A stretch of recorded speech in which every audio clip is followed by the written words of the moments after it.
ಅವ್ರು ಏನು ನೋವು ಹಂಚ್ಕೊಂಡಿದ್ರು. ಈಗ ನನ್ನ ಹೆಸರು ಯರಿಸ್ವಾಮಿ ಅಂತೇಳಿ ಕುಂಟೋಜಿ. ನನಗೆ ಮೊದಲಿಂದ ಭಾಳ ಸ್ನೇಹಿತ. ಪ್ರತಿ ಒಂದು ಏನೋ ವಿಷಯ ಇದ್ದರೂ ನನ್ನ ಹತ್ರ ಶೇರ್ ಮಾಡ್ತಾ ಇದ್ದ. ನನಗೇನೋ ಸಣ್ಣ ಪುಟ್ಟ ಹೆಲ್ಪ್ ಇದ್ದರೂ ನನಗೂ ಮಾಡ್ತಾ ಇದ್ದ. ಯಾರಿಗೂ ಹೆಲ್ಪ್ ಕಷ್ಟ ಅಂತಷ್ಟು ಇಮಿಡಿಯೇಟ್ ಮಾಡ್ತಾ ಇದ್ದ. ಕೆಲವೊಂದು ನಾನು ಫೋನಲ್ಲಿ ಮಾತಾಡಿದಾಗ ಮೊನ್ನೆ ರಿಲೀವ್ ಆದಾಗ ನನಗೆ ಒಂದು ವಿಡಿಯೋ ಕಳಿಸಿದ್ದ. ಒಂದು ರಿಲೀವ್ ಆಗಿದ್ದು ಒಂದು ಸನ್ಮಾನ ಮಾಡಿ ಏನು ಮೊನ್ನೆ ಹಾಕಿದ್ರಲ್ಲ, ಆ ವಿಡಿಯೋ ಕಳಿಸಿದಾಗ ನಾವು ಬರ್ತಾ ಇದ್ವಲ್ಲಪ್ಪ, ನಮ್ಗೆ ಹೇಳಾರ್ದಂಗೆ ನೀನು ರಿಲೀವ್ ಆಗಿಬಿಟ್ಟಲ್ಲ ಅಂದ. ಇಲ್ಲ ತಮ್ಮ ಹಿಂಗೆಲ್ಲ ಹಿಂಗಿತ್ತು, ಭಾಳ ಸಮಸ್ಯೆ ಇತ್ತು, ಈ ಥರ ಎಲ್ಲ ಹಿಂಗೆ ಆಗಿದೆ, ಗೋಲ್ಡ್ ಎಲ್ಲ ನಾವು ಒತ್ತಿಟ್ಟೆಲ್ಲ ಇದೆಲ್ಲ ಈ ಥರ ಮಾಡಿದ್ದೀನಿ. ಈಗ ಮತ್ತೆ ಗೋಲ್ಡ್ ರಿಲೀಸ್ ಮಾಡಿಬಿಟ್ಟು ಇದು ಮಾಡ್ತಾಯಿದ್ದೆ. ಈಗೇನು ಅವ್ರಿಗೆ ಅಮೌಂಟ್ ಕೊಡೋದಕ್ಕೇನು ಹೋಗಿದ್ರಲ್ಲ, ಗೋಲ್ಡ್ ಇಟ್ಟೆ ಅಮೌಂಟ್ ಕೊಡೋಕ್ಕೇನು ಹೋಗಿದ್ರೇನು, ಈಗ ಅಮೌಂಟ್ ಕೊಟ್ಟಿದ್ದಾರೆ ಏನೋ ಗೊತ್ತಿಲ್ಲ. ಬಟ್ ಗೋಲ್ಡ್ ಅಂತೂ ಒತ್ತೆ ಇಟ್ಟಿದ್ದು ನಿಜ.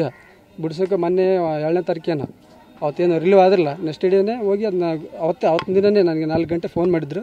ಫೋನ್ ಮಾಡಿ ಈ ಥರ ಗೋಲ್ಡ್ ರಿಲೀಸ್ ಮಾಡಿ ಕಳಿಸ್ತಾ ಇದ್ದೀನಿ, ಮನೆಗೆ ತವ್ರ ಮನೆಗೆ ಹೋಗ್ತಾ ಇದ್ದಾರೆ ಅಂತೇಳಿ ಭಾಳ ಬೇಜಾರಲ್ಲಿ ಮಾತಾಡಿದೆ. ನಾನು ಯಾಕಪ್ಪ ಏನಾಯ್ತು, ಏನು ದುಡ್ಡು ಗಿಡ್ಡು ಹಿಂಗೆ ಡಿಪಾರ್ಟ್ಮೆಂಟಲ್ಲಿ ಹಿಂಗೆ ಇರ್ತದ, ಹಂಗೆ ಹಿಂಗೆ ಕೆಲವೊಂದು ಕನ್ವರ್ಸೇಷನ್ ನನ್ನ ಹತ್ರ ಇದಾವೆ. ಅಲ್ಲ ಯರಿಸ್ವಾಮಿ, ಒಂದು ಗೋಲ್ಡ್ ರಿಲೀಸ್ ಅಂತಂದ್ರೆ ಗೋಲ್ಡ್ ಬಿಡುಗಡೆ ಬ್ರಿಟಿಷ್ ಅವ್ರ ಮನೆಯವ್ರು ಕೊಟ್ಟಿದ್ರ ಅಥವಾ ಗೋಲ್ಡ್ ಮನೆಯವ್ರ ಕಡೆ ಅಂತ ಗೊತ್ತೇ ಇಟ್ಟಿದ್ರು? ಈಗ ಅವರು ಅವನಿಗೆ ಇದಕ್ಕೆ ಏನು ಸ್ಟೇಷನ್ ಚಾರ್ಜ್ಗೆ ಕಂಟಿನ್ಯೂಷನ್ ಆಗೋದಕ್ಕೆ ಅವ್ರು ದುಡ್ಡು ಕೇಳಿದಾರೆ ಅಲ್ಲ, ಅದನ್ನು ರೆಡಿ ಮಾಡೋದಕ್ಕೆ ಅವ್ನು ಅಮೌಂಟ್ ರೆಡಿ ಮಾಡ್ಕೊಂಡಿದ್ದ. ಎಷ್ಟು ರೆಡಿ ಮಾಡಿ ನನಗೂ ಹೇಳಿಲ್ಲ. ಬಟ್ ಗೋಲ್ಡ್ ಒತ್ತಿಟ್ಟು ರೆಡಿ ಮಾಡ್ಕೊಂಡಿದ್ದ. ಹಾಂ, ಮನೆ ಹೆಣ್ಮಕ್ಳು ಗೋಲ್ಡ್ ಒತ್ತಿಟ್ಟೆಲ್ಲ ರೆಡಿ ಮಾಡ್ಕೊಂಡಿದ್ದ. ಕನ್ವರ್ಸೇಷನ್ ಆಡಿಯೋ ನನ್ನ ಹತ್ರ ಇದು. ಗೋಲ್ಡ್ ಬಿಡಿಸೋದಕ್ಕೆ ಹೋಗಿದ್ದಾನೆ, ಆಗಿಲ್ಲ ನಂದು.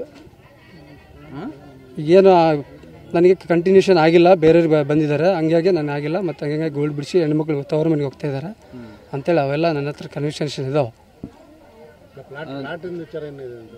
ಈಗ ಅವನು ಎಲ್ಲಿ ಆಲ್ಮೋಸ್ಟ್ ಅದಕ್ಕೆ ಅಮೌಂಟ್ ಕೊಡೋದಕ್ಕೆ SBI ದಲ್ಲಿ ಲೋನು ಮಾಡಿದ್ದಾನೆ, ಪರ್ಸ್ನಲ್ ಲೋನು ತೊಗೊಂಡಿದ್ದಾನೆ ಅಮೌಂಟ್ ರೆಡಿ ಮಾಡೋದಕ್ಕೆ.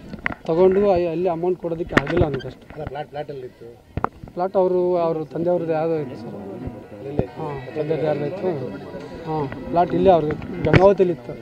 ಅದನ್ನೇ ಲೋನ್ ಗೋಲ್ಡ್ ಲೋನು ಮಾಡಿದ್ದಾನೆ, SBI ಪರ್ಸ್ನಲ್ ಲೋನು ತೊಗೊಂಡಿದ್ದಾನೆ. ಹಾಂ, ಪರ್ಸ್ನಲ್ ಲೋನ್ ಎಷ್ಟು ಮಿನಿಮಮ್ 10 ರಿಂದ 12 ಲಕ್ಷವರೆಗೆ ಇರ್ಬೋದು ಒಂದು ಲೋನ್. ತೊಗೊಂಡೆಲ್ಲ ಈ ಥರ ಎಲ್ಲ ಅಮೌಂಟ್ ರೆಡಿ ಮಾಡ್ಕೊಂಡಿದ್ದ. ಆಮೇಲೆ ಏನಾಯ್ತು ನನಗೆ ಗೊತ್ತಿಲ್ಲ.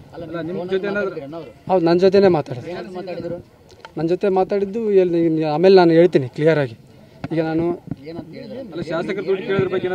ಶಾಸಕರು ಎಲ್ಲರೂ ಹೇಳಿದ್ದಾರೆ, ಡಿಪಾರ್ಟ್ಮೆಂಟಲ್ಲಿ ಈ ಥರ ದುಡ್ಡು ಕೇಳ್ತಾರಪ್ಪ, ಕೊಡಲೇಬೇಕು, ಇಲ್ಲಾಂದ್ರೆ ಯಾವುದೇ ರೀತಿ ಆಗೋದಿಲ್ಲ, ನನ್ನ ಹತ್ರ ಅಷ್ಟು ಕೊಡೋಕ್ಕಾಗ್ತಾಯಿಲ್ಲ, ನಾನು ಗೋಲ್ಡ್ ಗಿಲ್ಡೆಲ್ಲ ಇದು ಮಾಡಿದ್ದೀನಿ ಅಂತ ಹೇಳಿದ. ಅದೆಲ್ಲ ಪ್ರತಿಯೊಂದು ನನ್ನ ಹತ್ರ ರೆಕಾರ್ಡಿಂಗ್ಸ್ ಇದಾವೆ. ನಾನು ಇನ್ನೂ ಒಂದಿನ ನಿಮ್ಮ ಹತ್ರ ಪ್ರೆಸ್ ಮೀಟೇ ಮಾಡಿ ಅದನ್ನ ರಿಲೀಸ್ ಮಾಡ್ತೀನಿ, ನಿಮ್ಮ ಹತ್ರ ಬರ್ತೀನಿ. ಈಗ ಸದ್ಯ ನನ್ನ ಹತ್ರ ಇಲ್ಲ, ಬೇರೆ ಮೊಬೈಲ್ ಚೇಂಜ್ ಆಗಿದೆ. ಮೊಬೈಲ್ ತಂದು ಬೇಕಾದ್ರೆ ನಾನು ರೆಡಿ ಮಾಡ್ಕೊಂಡು ನಿಮ್ಮ ಹತ್ರ ಬಂದು ನಾನೇ ಪ್ರೆಸ್ ಮೀಟ್ ಮಾಡ್ತೀನಿ ಸರ್. ಒಂದು 4 ಡೇಸ್ ಆಗಿಲ್ಲ, 2ನೇ ತಾರೀಕು ಅವತ್ತು ಏನು ರಿಲೀವ್ ಆಗಿದ್ರಲ್ಲ, ಅವತ್ತೇ ಮಾತಾಡಿದ್ರು. ಹಾಂ ಸರ್, ನನ್ನ ಫೋನ್ ಹೊಸದಿದೆ ಸರ್. ಫೋನ್ ಎರಡು ನಂಬರ್ ಇದೆ ಸರ್. ಒಂದು ವಾಟ್ಸಪ್ ನಂಬರ್ ಇದೆ, ಇನ್ನೊಂದು ಇದೆ. ಅದು ಕೊಡ್ತೀನಿ ನಾನು. ಪಂಚರ್ ಸೈ ನಮ್ಮದು ಮತ್ತು ಮಂಜುನಾಥ್ ಅಂತೇಳಿ ಇಬ್ಬರು ನಮ್ಮ ಸ್ನೇಹಿತರು ಇಬ್ಬರು ಇದ್ವಿ. ಅವರು FIR ಆಗೋವರೆಗೆ ನಾವು ಅಲ್ಲಿ ಬರೋದಿಲ್ಲ ಅಂತಂದೇಳಿ ಹೇಳಿದ್ವಿ. ಇಲ್ಲ ಆಗ್ತದೆ ಬರ್ರಿ ಅಂತ ಒಳಗೆ ಕರೆದ್ರು. ಆಮೇಲೆ FIR ಆಗಲೇ ಇಲ್ಲ, ಅದು ಮತ್ತೆ ಹೊರಗಡೆ ಬಂದ್ವಿ. ಆಯ್ತು, ಅವ್ರು SP ಮೇಡಮ್ ಏನು ಹೇಳಿದ್ರು, ಇಲ್ಲ ಆಗುತ್ತೆ ಮಾಡ್ರಿ ಅಂತಂದೇಳಿ ಅವ್ರು ಇನ್ನೊಬ್ರು ಅಡಿಷ್ನಲ್ SP ಯಾರು ಇದ್ದರು, ಅವರು ಇಲ್ಲರಿ ಮೇಡಮ್ ಅದು ಆಗಲ್ಲ, ಅವ್ರು FIR ಆಗೋವರೆಗೆ ಆದಮೇಲೆ ಮಾಡೋಣ ಅಂದರು. ಮೇಡಮ್ ಇಲ್ಲ ಮಾಡ್ರಿ ನಮ್ಮನ್ನು ಪದೇ ಬರಲ್ರಿ, FIR ಬಂದಮೇಲೆ ಬರ್ತೀವಿ ಅಂದರು. ಆಮೇಲೆ FIR ಒಂದು ಗಂಟೆ 2 ಗಂಟೆ ಬಂದಮೇಲೆ ನಮ್ಮ ಒಳಗಡೆ ಕರೆದ್ರು, ಹೋಗಿದ್ವಿ. ನಾವು ಹೋದಾಗ ಮಾತ್ರ ನಮ್ಮ ಮುಂದೆ ಮಾತ್ರ ಬಟ್ಟೆ ಮಾತ್ರ ತೆಗೆದ್ರು. ಬಟ್ಟೆ ಎಲ್ಲ ಕಟ್ ಮಾಡಿಬಿಟ್ಟು ಎಲ್ಲ ಬೆನ್ನೆಲ್ಲ ತೋರಿಸಿದ್ರು, ಕೈಯೆಲ್ಲ ತೋರಿಸಿದ್ರು. ಆಮೇಲೆ ಮೂಗಲ್ಲಿ ಬ್ಲಡ್ ಬರ್ತಾಯಿತ್ತು, ಬಾಯಲ್ಲಿ ಕೂಡ ಅದು ಬ್ಲಡ್ ಬರ್ತಾಯಿತ್ತು. ಅಷ್ಟು ಮಾತ್ರ ತೋರಿಸಿ ನಮ್ಮನ್ನ ಹೊರಗಡೆ, ಆಯ್ತು ನೀವು ಹೊರಗಡೆ ಹೋಗ್ರು ಅಂತ ಹೇಳಿದ್ರು. ಹೊರಗಡೆ ಅವರೇ ಅಲ್ಲಿದ್ದ ಆಫೀಸರ್ಸ್ ಇದ್ದರು, CPI ಅವ್ರು ಯಾರು ಇದ್ದರು, ಅವರೆಲ್ಲ ಹೊರಗಡೆ ಹೋಗ್ರಿ ನೀವು ಅಂತ ಕಳಿಸಿದ್ರು. ಆಮೇಲೆ ಅವರೇನೋ ವಿಡಿಯೋ ಮಾಡ್ಕೊಂಡು ತಾವೇ ಮಾಡ್ಕೊಂಡ್ರು, ನಾವಂತೂ ಇರಲಿಲ್ಲ ಅಲ್ಲಿ.